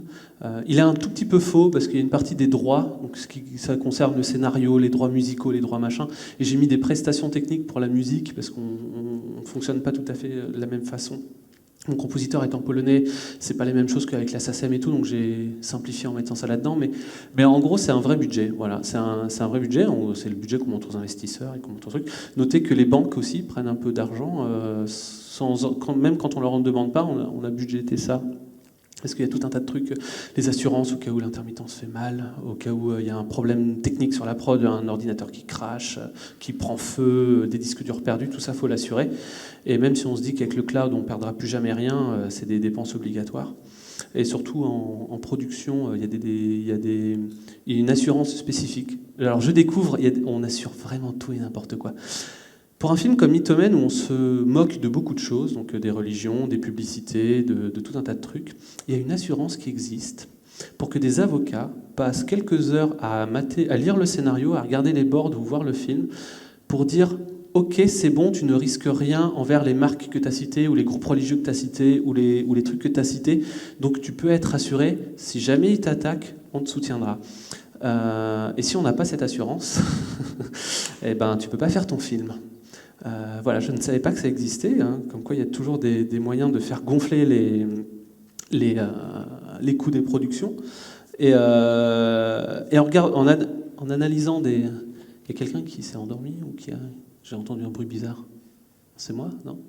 Pardon. Et en analysant les vrais budgets, le truc qui coûte très cher, c'est les structures de prod. Évidemment, hein, si je prends un studio comme Ankama, ils ont des locaux à payer, ils ont toute une hiérarchie de prod à payer. C'est des économies que eux ne peuvent pas faire et que quand on fait un tout petit projet, nous, on peut faire, ce qui est plutôt cool. Ce qui fait que on a divisé par 4 le coût, rien qu'en enlevant chargé, assist de prod, chargé de prod, dire de prod, sur prod et sur prod. Sur ce devis-là, il y avait 25 trucs de prod, donc on les a tous enlevés. Ça permet de faire des économies. Mais donc voilà, 1,5 million pour faire un film de long métrage d'animation. Juste pour donner un ordre de grandeur, la moyenne des budgets de films d'animation 2D en France, c'est 4 millions d'euros. Donc voilà, on est à 1/8. Mais j'aime pas dire 1/8 parce que ça fait genre on se la pète, genre on est tellement pas cher et tout. J'imagine que si jamais on dépasse, toutes les prods dépassent le budget, si jamais on dépasse le budget et que, allez, dans le pire des cas, on double, je me suis dit, si jamais on venait à 1 million, on restera quand même à 1/4. Donc j'aime bien dire qu'on est à 1/4 moins cher que les films. Et surtout, le point très important, c'est sans envoyer du travail en Chine ou en Corée du Nord. C'est très con, mais le premier client de la Corée du Nord pour l'animation, c'est la France. Suivi de très près par l'Italie, suivi de très près après par la Corée du Sud et la Chine qui outsourcent les choses qui sont outsourcées déjà à eux.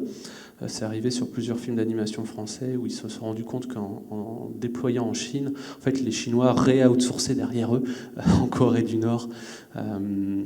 Donc voilà, donc c'était juste pour dire, l'idée c'est d'être une très petite équipe, comme ça on économise les coûts de structure et surtout on paye bien les intermittents. C'était le plus important. Et aussi, une astuce que j'ai découverte, c'est dépenser de l'argent pour en économiser. Ça peut paraître très con, mais... et on revient sur l'histoire de l'argent, les plugins, est-ce qu'il faut les payer, est-ce qu'ils sont gratuits, et des choses comme ça. Et la valeur qu'on porte à un plugin, le calcul d'un point de vue d'un producteur est très simple. Là, sur les quatre trucs que j'ai dû faire, les 4 infographies que j'ai dû faire moi-même, je me suis dit, si je demande à quelqu'un d'autre que mon coréal de le faire, donc un vrai professionnel, ça va lui prendre à peu près 2 jours par pub. Je vois large. 2 jours par pub, si c'est 2 jours par pub à 200 € jour, si on est budget serré, ça commence à faire une très forte somme. Et en maths, monsieur Matsup, ça fait combien? Non, là, je sais pas. Je peux le multiplier par 0 si tu veux. Merde. Donc voilà, donc c'est un budget, c'est 2-3 000 euros, facile. Et quand on les a pas, eh ben on se dit, si je dois le faire moi-même, j'ai besoin d'outils pour le faire. Et c'est ça, c'est Element 3D, c'est 199 $, je crois, un truc comme ça. Quand on le paye plein pot, après avec tous les bonus, les machins, les bidules, on peut l'avoir moins cher. Mais voilà, je dis 200 $, ça me permet de gagner, moi, sur mon temps de travail, 4 jours. Et donc 4 jours à 200 € jour, si c'est moi qui le fais. Et du coup, si je paye quelqu'un d'autre, ça me fait encore plus économiser, parce qu'à chaque fois, il y a des charges sociales et tout. Donc j'ai acheté plein de plugins. Et ce qui est très drôle, c'est que quand on a fait Mythomen, on a dit une règle à laquelle on ne dérogera pas, sauf pour les particules, on n'achètera pas de plugins. On n'achètera pas, on fera tout dans After Effects. Voilà, donc on a acheté Particular, je savais que je le voulais, mais on a acheté Bad TV aussi pour avoir des distorsions années 80, parce qu'on est tous très fans des années 80. Boris Continuum aussi pour avoir des effets dedans. Magic Bullet, la suite. Newton, fait par des petits Frenchies. Il y a 0 physique dans le film, mais je m'en suis servi pour recréer des morceaux de décor de chaos quand l'église explose. Parce qu'on n'avait pas le temps de faire des vrais débris, donc j'ai pris des morceaux de murs de briquettes et je les ai fait tomber en moteur physique. J'ai fait une 20aine d'exports, comme ça je pouvais reconstituer des tas de briques et des tas de débris un peu dans tous les sens, donc Particular. Des scripts aussi, comme Connect Layers. Et pour financer aussi une partie du film, on vend des scripts. Alors c'est marrant, c'est une discussion qu'on a déjà beaucoup discuté avec Nicolas sur pourquoi les scripts gratuits. Et pour le film, on a décidé, si on atteint notre objectif dans le financement participatif, on a décidé de mettre les scripts gratuits et sous licence GPL également et open source pour que tout le monde puisse les utiliser gratuitement. Et puisque l'idée de Mythomen, c'est de partager l'aventure. C'est pour ça que je vous montre le budget, parce que je le montre à tout le monde, parce que on ne veut pas le cacher. Et on veut ni cacher les flux de production, ni les outils qu'on utilise, ni les outils qu'on développe pour nous, ni les flux financiers, ni quasiment rien. tout ce qu'on peut partager, et que contractuellement il y a des contrats qui interdisent de dire certaines choses, mais tout ce qu'on peut partager, on veut le partager pour que tout le monde puisse faire la même chose, quoi. L'animation, je trouve que c'est un milieu qui est devenu hyper fermé, voilà, par exemple, si c'était pas toi, Dudus, qui avait fait tous les scripts chez Ankama, ils seraient jamais sortis de chez Ankama parce que c'est une valeur ajoutée, quoi. On a ce flux de production là, on est meilleur que les autres.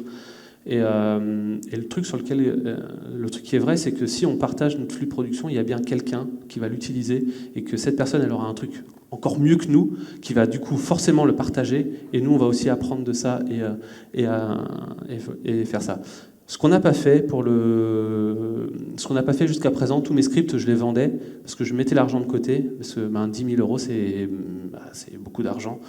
Donc on l'utilisait comme ça, mais à partir du moment où on est sûr d'avoir bouclé notre demi-million, on mettra tout en open source, tout en gratuit, y compris l'univers du film qu'on va mettre en Creative Commons. Comme ça, n'importe qui pourra écrire des fanfictions ou des trucs comme ça pour faire grandir un petit peu tout ça. Et que c'était très important. Donc là, j'avais 3 slides pour faire la promo de mes scripts. C'est le plus connu, qui permet de sauvegarder une comp comme un projet séparé. Et on a utilisé aussi beaucoup celui de mon coréal, Maltanon, Simple Camera Rig. Alors pour ceux qui ne sont pas allergiques au calque 3D, ce script est génial. Ça fait des caméras où on peut juste donner des informations, genre déplace-toi à telle vitesse à droite, en avant, machin. C'est très pratique pour les animatiques et le rough editing. Et on l'a utilisé sur tous les plans du film. Quasiment. Et la leçon principale qu'on a retenue sur Mythomène, c'est que ce qui compte, c'est le voyage, pas la destination. C'est ce que les scénaristes de Lost avaient dit pour la saison 6 de Lost. Non, mais vous inquiétez pas, le plus important, c'est le voyage, pas le fait qu'on ait foiré la 6e saison. Donc j'utilise la même chose. Voilà, c'est le voyage, pas la destination. Et pourquoi ? Parce que alors, je suis très content de vous montrer mon trailer, je le trouve très cool. En tant que créa, je vois tous les défauts qu'il y a dedans, tous les gens. À chaque fois que je le vois, je vois les backgrounds qui me plaisent pas, ou je vois mes fausses pubs qui, je trouve, ne sont pas de la qualité que j'aimerais bien avoir. Et c'est Miyazaki qui disait que, il y a un journaliste qui lui dit, ça fait quoi d'être un réalisateur talentueux ? Et le mec il dit, faire un film, c'est passer 3 ans de sa vie à suer dessus et le reste de sa vie à avoir tous les défauts. Et moi, quand je la regarde, je prends du plaisir, mais je vois aussi tous les défauts. Et le final, si la destination, c'est de voir tous les défauts de ce qu'on a fait, c'est quand même pas chouette. Mais le voyage était super cool. J'ai appris plein de choses dans After. Je connais After. Ma spécificité en tant qu'utilisateur d'After, c'est de connaître techniquement, parfaitement After Effects, ses limites et pas ses limites. Mais je suis nul en motion, je suis nul en tout un tas de trucs un peu créatifs. Et ça m'a permis d'apprendre plein de choses, voilà, de voir comment on fait une fausse pub, par exemple. C'est tout con, mais ça m'a appris plein de petites choses que j'aurais pas appris autrement, ou juste en regardant un tuto. La deuxième chose, c'est qu'on a quelque chose à montrer. Et c'est souvent le problème... Alors, moi je bosse donc chez Stupéflix, on recrute des développeurs, et quand on a 15 candidats qui sortent tous de la même école, genre école 42 ou Epitech ou Epita, et qu'ils ont tous fait les mêmes projets à l'école, qui nous disent non mais je suis passionné par ci, par ça, et qu'ils n'ont rien à nous montrer à côté en plus, c'est très difficile de dire lequel est le meilleur, lequel est le plus passionné dans quoi ou qu'est-ce. Et avoir quelque chose à montrer qu'on a fait de soi-même et pas dans le cadre d'une étude, c'est important, parce que ça veut dire qu'on s'intéresse à autre chose et qu'on fait autre chose à côté. Même si, alors dans l'animation c'est moins vrai parce qu'on fait des courts-métrages un peu cool en fin d'année et que c'est un truc très beau à montrer, mais c'est toujours important d'avoir quelque chose à montrer, quelle que soit la qualité. Et le plus important, c'est quelque chose à raconter. Pourquoi le résultat est moche, ou pourquoi le résultat est bien, où est-ce qu'on a galéré, où est-ce qu'on n'a pas galéré. Et quand on fait quelque chose, même si on l'a foiré, mais qu'on est passionné, on arrivera toujours à raconter quelque chose dessus. Et c'est quand on raconte des histoires que les gens commencent à se dire « Ah, peut-être que c'est cool, peut-être que c'est bien, etc. » La dernière chose, c'est la communauté. J'ai rencontré plein de gens grâce à ça. Moi, Duf, on s'est rencontrés pour la première fois en septembre. Et pourtant, je suis là en train de faire le kéké devant vous pendant 1h13 et 28 secondes. Et j'ai rencontré plein de gens. Mon coréal aussi, on se connaissait d'internet et trucs comme ça. Et le fait qu'il tombe sur le projet, il fait « Ah putain, mais je veux en être ». etc. Et ça m'a permis de discuter aussi beaucoup avec les gens d'Adobe. Et la chance qu'on a en utilisant After Effects, c'est que les gens d'Adobe, l'équipe d'After Effects, sont super open, ils sont super cool à partir du moment où on parle anglais, évidemment. Voilà. Et une dernière slide bonus sur le financement participatif. J'avais pas prévu de le faire, mais comme on a beaucoup parlé de crowdfunding pour Duik, de crowdfunding pour Wasaru, et moi aussi je disais Wasaru, hein, mais on peut le dire comme il n'est pas là, Wasaru. Ouais, Wasaru. Et donc comme j'en fais un pour le long métrage Mythomène, je voulais faire un... Alors le mien n'est pas fini, vous pouvez toujours me donner plein d'argent, merci. Je voulais dire juste 2-3 trucs sur les choses que j'ai appris sur ce crowdfunding et auxquels on ne pense pas vraiment. Je me suis vraiment concentré sur la qualité de présentation. J'ai travaillé mon pitch en français et en anglais, j'ai tourné une vidéo, j'ai fabriqué des faux billets pour que la vidéo ait l'air un peu cool, parce que je savais qu'une intégration 3D, ça ferait moche et cheap, parce que je ne serais pas capable de le faire. Mais j'ai réfléchi à la somme que j'allais demander. Donc on a besoin d'un demi-million pour faire tout le film, mais on a besoin de 100 000 € pour faire la pré-prod. Et il se trouve qu'on a à peu près bouclé 50 000 € de pré-prod. Donc je me suis dit, c'est cool, je vais demander 50 000 €, ça va me permettre de boucler ma pré-prod, parce qu'une fois que je termine ma pré-prod et que je commence la production, j'ai un coproducteur qui ramène de l'argent et qui me permet de faire une partie qui ramène à peu près 150 ou 200 000, on est encore en train de voir les chiffres, mais il va m'apporter de l'argent pour pouvoir faire la production. Donc j'ai un trou, et je me dis, c'est cool, je vais demander juste de quoi boucher le trou. Et ça me semblait être une très très bonne idée à la base. Et ce que je ne savais pas, et pourtant je l'ai lu dans un bouquin, mais je l'ai oublié, comme quoi, faut prendre des notes, c'est que la façon de calculer le montant qu'on va demander pour un financement participatif est la suivante. Vous demandez à tous vos amis et votre réseau combien ils seraient prêts à donner.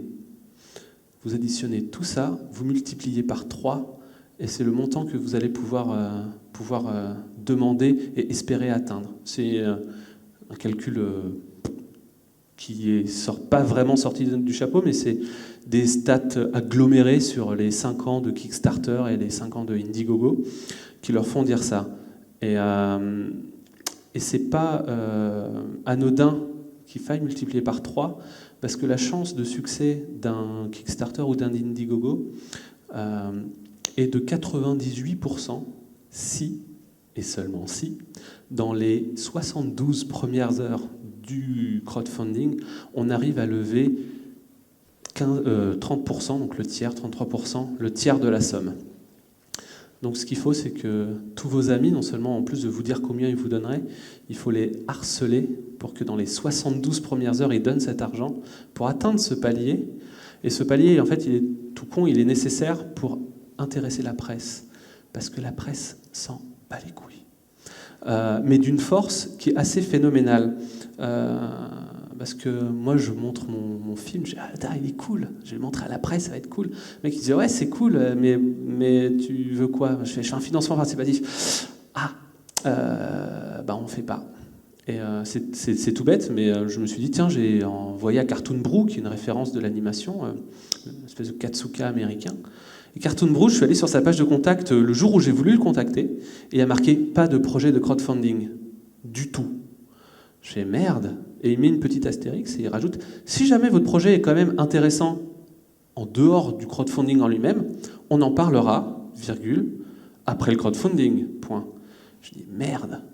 Et les journalistes sont assaillis de crowdfunding à longueur de journée. Donc c'est très très dur à partir du moment où on demande une somme substantielle, donc au-delà de 10 000 € ou de 10 000 $, c'est très très dur d'être relié par la presse, donc à moins d'avoir des certitudes d'être featuré sur des sites à forte audience. Le seul moyen d'intéresser ces gens-là, c'est d'avoir réuni assez d'argent sur les 3 premiers jours. Ce que je n'ai pas réussi, donc je n'intéresse pas la presse. Mais quoi qu'il en soit, quel que soit qu'on réussisse ou qu'on ne réussisse pas, il ne faut jamais lâcher l'affaire. On était tous les 3 sur... Ah non, Wasaru, il n'était pas sur Indiegogo, il était sur KissKiss. J'ai énormément de soutien de la part d'Indiegogo. Il ne faut jamais hésiter à les contacter, à leur demander des conseils. À 24 heures avant le lancement, j'ai eu un call de 40 minutes avec un de leurs responsables des campagnes qui était à New York entre 2 rendez-vous. Et il a fait une review en live de mon projet en disant « Là, tu demandes trop, là, tu demandes pas assez, là, ça, c'est pas bien, ça, c'est inutile, ça, c'est cool, ça, c'est machin. » T'en prends plein la gueule pendant 40 minutes, et après, je vois comment le projet se concrétise et se matérialise à la demande d'argent, et je me dis bah ouais, finalement quand même c'est assez cool. J'ai bien fait de suivre ses conseils. Si vous êtes sur Twitter et que vous n'êtes pas sur Facebook comme moi, soyez sur Facebook. Tout simplement, les gens sur Facebook donnent plus d'argent que les gens sur Twitter. Et le mystère est résolu, puisque sur Twitter, si tu envoies 10 tweets dans la journée, il suffit que la personne ne soit pas là au moment où on tweet et elle ne verra pas le message. Alors que sur Facebook, tous les tweets de nos amis, tous les messages de nos amis qui sont un peu limite ou hardcore, on les voit pendant 15 jours dans notre feed. Et ben, c'est pareil pour une campagne de financement participatif. Les gens la voient, donc l'info met plus de temps à se propager. Mais en 200 amis Facebook, parce que j'étais pas sur Facebook, donc j'ai dû le faire en 2 jours. Sur 200 amis Facebook, je crois que Facebook m'a rapporté $3 000 en dons, et sur 1800 followers ou 1700 followers sur Twitter, ça a dû me rapporter $175 en dons, pour donner un ordre d'idée. Voilà, c'était mes petits trucs. Je ne peux pas résister à cette slide de South Park. Si vous n'avez pas vu cet épisode qui s'appelle Go Fund Yourself, c'était la saison dernière. Très très belle caricature et très très beau épisode sur le crowdfunding. Et j'ai fini de raconter ma vie. Voilà. J'ai pas le droit d'utiliser cette image.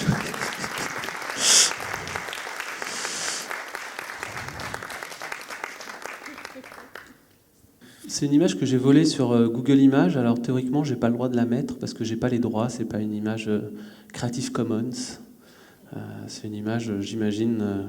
C'était Warner Bros qui mettait ça à la fin. Je crois, ouais.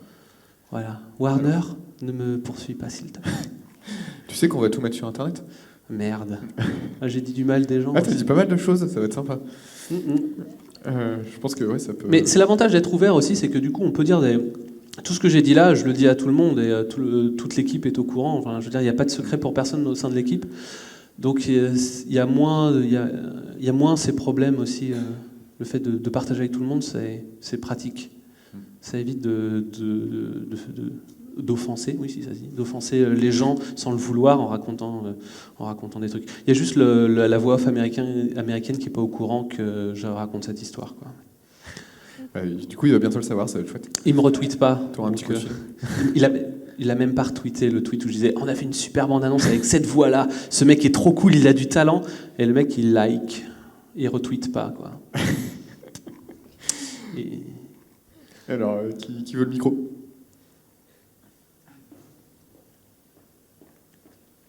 Et si vous avez des questions techniques sur le trailer aussi, j'ai tous les fichiers after. Donc, ouais, moi là, en fait j'ai 2 questions. Ouais. La première en fait c'est si t'as pas utilisé Dwee, qu'est-ce que t'as utilisé pour faire l'animation des personnages, parce que je la trouve quand même bien réussie. Et l'autre question elle est plus globale. En fait donc depuis 2 jours de conférence on entend parler du workflow Flash After pour l'animation, mais en même temps on dit que Flash c'est mort. Donc en fait ça va être quoi l'avenir pour faire de l'anime ? Est-ce que tout va se balancer sous After ? J'ai entendu parler qu'il allait avoir un autre logiciel à la place de Flash. Est-ce que After, dans le temps, ça va être vraiment viable pour l'animation ? Et voilà, vu que s'il n'y avait pas de Dwee, du coup, comment on ferait ? Est-ce qu'il y aurait encore de l'animation sous After ? Alors, pour répondre à ta première question, j'ai un animateur de talent qui a fait les Gobelins. Tous les personnages, ce sont des solides dans After avec des masques et des tracés. Donc toutes les bouches, les machins, ce sont que des masques animés dans le temps sur des solides. En fait, on a considéré 2 technologies pour le trailer. On a considéré Dwee, on a considéré le nouvel outil qui est intégré dans After Effects qui s'appelle Character Animator, et qui en gros, tu te filmes devant ta webcam et t'as ta puppet qui te suit, et c'est cool pour les dialogues. Mais la Character Animator était pas assez mature. Et Anthony ne se sentait pas... Il sortait d'une prod où il avait tout animé en masque à la main. Et il se sentait pas de passer sur Dwee sur le film, et c'est juste par facilité de travail et par mémoire musculaire qu'on est resté sur ce truc-là. Et je pense que sur le long, on va avoir un mix des deux. C'est-à-dire que les scènes les plus, on va dire les plus répétables et les plus simples, on va les faire sur Duik. Et comme c'est un long métrage, t'es quand même obligé de faire des trucs qui pètent un peu. Et sur les trucs qui pètent vraiment avec des trucs très complexes, on les fera en animation de masque. Et pour l'avenir... Juste avant. À propos de cette technique d'animation de masque sur solide, je ne sais pas si vous connaissez le studio Normal Animation, avec 2A, qui font beaucoup de prod exclusivement sur After Effects. Ils ont fait un truc qui s'appelle Mandarin & Co. Ils ont fait Gaston Lagaffe. Ils sont en train de finir Peanuts, Snoopy, la série, pas le long métrage. Et par exemple sur Snoopy, vous regarderez, et sur Mandarin & Co, c'est uniquement, exclusivement de l'animation de masques sur After Effects, sur des solides. C'est même pas des calques de forme, c'est vraiment des solides. Et donc voilà, ça paraît. J'avais ouvert un des projets de Mandarin & Co, je me suis dit putain, c'est des Google. Et ils sont fous. Ils sont fous, mais en fait ça marche super bien. Ça revient presque à faire de l'anime trad quand on va très très loin avec ça, mais ça marche vraiment bien. Et puis ce qui est bien, c'est que dans After, c'est très stable et ça rame pas. Et c'est assez agréable à animer en fait une fois qu'on s'y est habitué, quoi. Et Normal est un des rares studios français d'ailleurs qui ne sous-traite pas, mais qui fait intégralement à Paris aussi. Je sais que les voisins Ankama ne sous-traite pas trop non plus, ne sous-traite pas du tout d'ailleurs. Enfin, tout est fait à Roubaix sur Dofus le film, et Normal fait partie de ces petites boîtes aussi qui font tout à Paris, ce qui est cool. Et pour la deuxième question, qu'est-ce qui va remplacer ouais, alors on dit tous que c'est facile de dire que Flash est mort. Depuis que Steve Jobs a dit go fuck Flash, tout le monde dit que Flash c'est mort. En fait, Flash, je pense que Flash n'est vraiment pas mort parce que Adobe Animate, en gros, ils repackagent la partie animation de Flash pour faire de l'animation et en Flash et en web. CSS, Canvas, JavaScript, etc. Donc en fait, ils se débarrassent purement et simplement de tout ce qui était genre Flex, la vidéo, les machins, tout le truc qui n'est pas concentré animation, ils le transforment vraiment en un outil d'animation. Et ils ont bien dit que le format SWF n'était pas mort, en tout cas pour l'instant.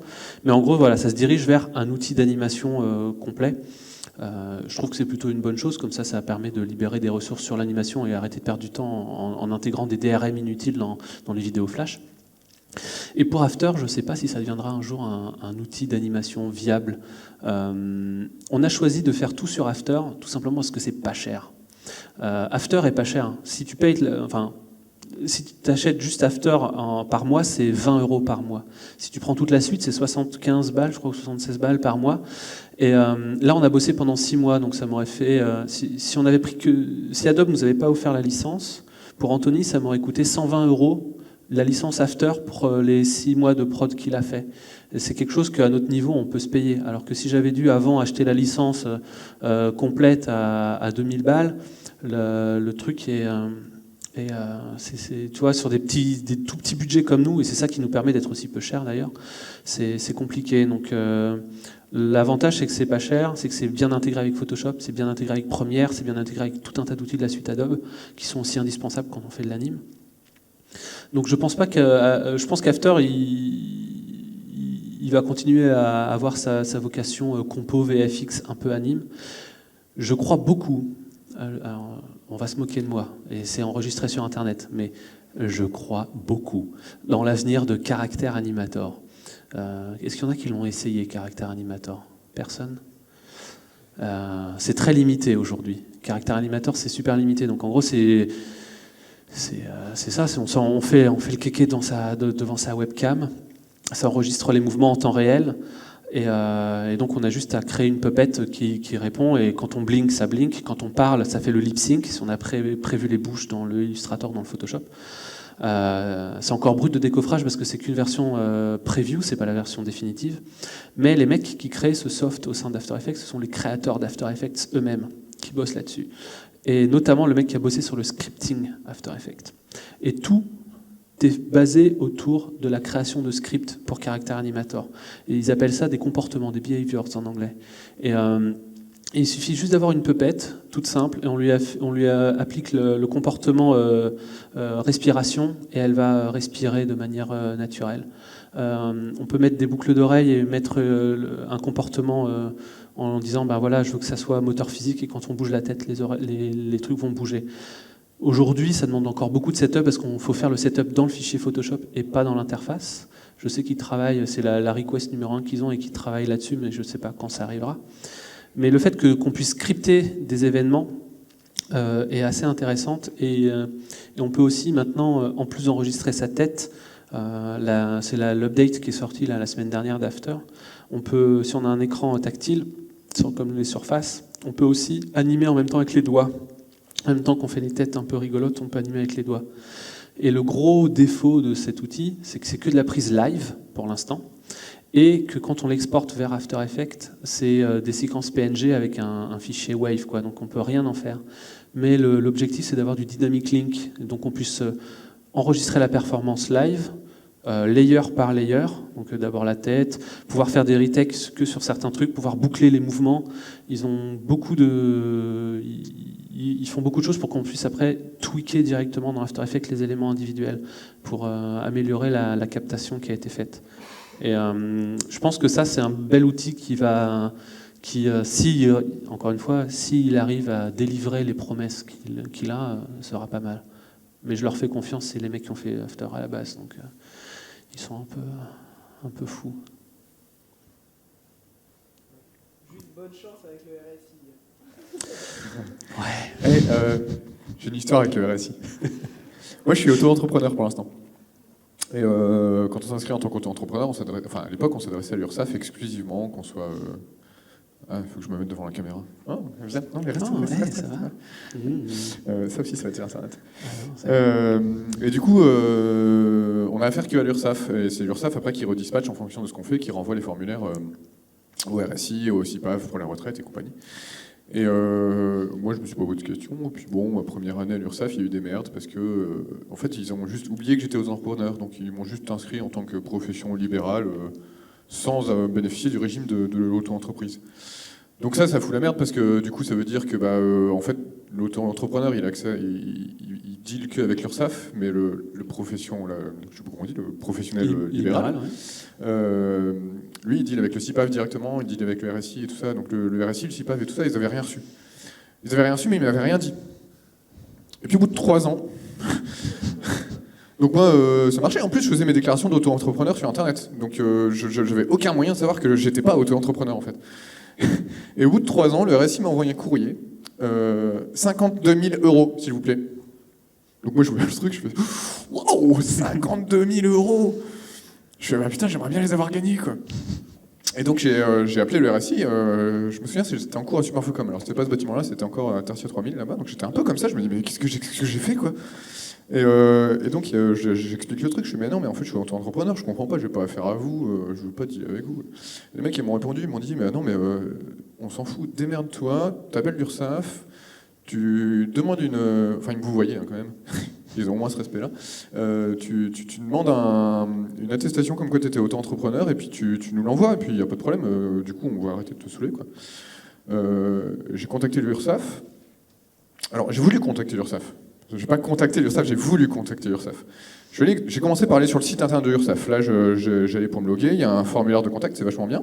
Et puis quand on remplit son numéro de SIRET dans le formulaire de contact de l'URSSAF pour les auto-entrepreneurs, l'URSSAF nous répond « Non, il est réservé aux entreprises, ce formulaire, les auto-entrepreneurs, faut aller sur l'auto-entrepreneur.fr. L'auto-entrepreneur.fr, il n'y a aucun contact. Il n'y a pas de numéro, il n'y a pas d'adresse, il n'y a pas de formulaire de contact. Donc j'ai appelé l'URSSAF, c'est un numéro payant. Parce que voilà, l'URSSAF c'est une plateforme et c'est payant. Donc j'ai appelé l'URSSAF, j'ai demandé mon formulaire, enfin bref, j'ai jamais reçu. Ils m'ont dit oui, il faut nous rappeler, machin, vous aurez votre formulaire, votre attestation. Je l'ai jamais reçu. Donc je l'ai jamais renvoyé au RSI, et le RSI ne m'a jamais recontacté. Donc non seulement ils me réclament 52 000 €, mais ils savent aussi qu'il y a un mec qui doit 52 000 € au RSI quelque part, mais en fait c'est pas très grave, ça fait 5 ans, et ils m'ont oublié. J'ai un truc comme ça avec le Pôle emploi. C'est quand tu crées ta boîte de prod, donc comme tu n'es pas entrepreneur, tu dois du coup dealer avec toutes les structures. Et donc, comme je fais une boîte de prod, je deal avec Pôle emploi. Et moi, je pensais bêtement que pour prendre un intermittent, tu faisais un contrat d'intermittence, tu le faisais signer, machin, et c'était automatique. Non, c'est pas automatique. Et on te dit, ah non, mais pour faire un contrat d'intermittent, il faut un numéro d'objet. Je sais pas ce que c'est. Je vais sur je cherche numéro d'objet Pôle emploi et je tombe sur une fac super détaillé sur le site Pôle emploi. C'est génial, donc ils disent créez un compte sur Pôle emploi, easy peasy, allez dans la rubrique numéro d'objet, remplissez le formulaire et on vous file le numéro d'objet. Super, donc pareil, encore une fois, j'avais des délais, comme la création de la boîte avait pris du temps, j'avais des délais très courts.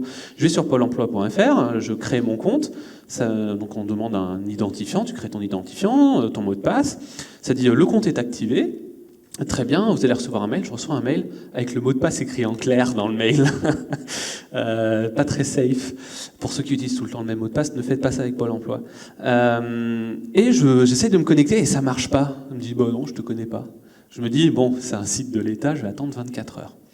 Et comme je me dis, c'est un site de l'État, je vais attendre 24 heures, j'en attends 48, je me reconnecte, ça ne remarche pas, quoi. Je fais, ah putain. Donc, pas con, je me dis, j'ai peut-être oublié mon mot de passe, en clair, dans mes mails. Donc, je dis, renvoyez-moi le mot de passe. Et donc, il renvoie le mot de passe en clair. Je fais, maintenant, c'est le même, je fais copier-coller, tu vois, ça marche pas. Je me dis, ça prend peut-être une semaine de créer un truc. Et en fait, non. En fait, à un moment, je me décide d'appeler le numéro Pôle emploi. Parce que on est dans une société moderne, t'appelles pas les gens, quoi. C'est par mail. Je les appelle, le mec il fait « Ah ouais, c'est normal que ça marche pas !» Pourquoi ? Parce que vous êtes une entreprise du spectacle, faut nous appeler avant, monsieur. Mais c'est marqué où ? Ah mais c'est marqué sur le site. Bah non, il y a juste marqué créer un compte Pôle emploi avec le lien vers le formulaire de création de compte sur pôle emploi.fr, quoi. Ah non, faut nous appeler. Alors le mec il me redemande, il avait le dossier quand même, donc ça avait créé quelque chose. Tu vois. Il me redemande exactement les mêmes informations, donc machin, et je donne mon mail. Et on pense pas, hein, quand on crée sa boîte, on s'appelle The Visual Clutters, que c'est difficile à écrire. Et donc le mec me dit dictez-le-moi, donc je lui dicte le nom parce qu'il parlait pas anglais. Je lui dicte le truc, il fait ouais nickel, ok, donc ça prend 24 heures pour s'activer sur le compte. Je fais j'avais bien vu quand même mon truc. Ça prend 24 heures, donc 48 heures plus tard, je réessaye et il me dit et si c'est pas activé, faites demander le mot de passe et ça va vous envoyer le mot de passe. Je fais demander le mot de passe. Sans déconner, il avait fait une faute de frappe dans le nom du mail et il y avait une notice en dessous. Si jamais il y a une faute de frappe dans le mail, appelez le 3995. Et donc j'ai dû rappeler et réattendre 48 heures pour avoir le truc, pour pouvoir avoir ce numéro d'objet qui n'est pas disponible, enfin qui est demandé à personne d'autre qu'au producteur, quoi. L'administration, c'est génial. C'est le meilleur sujet de digestion du monde, hein.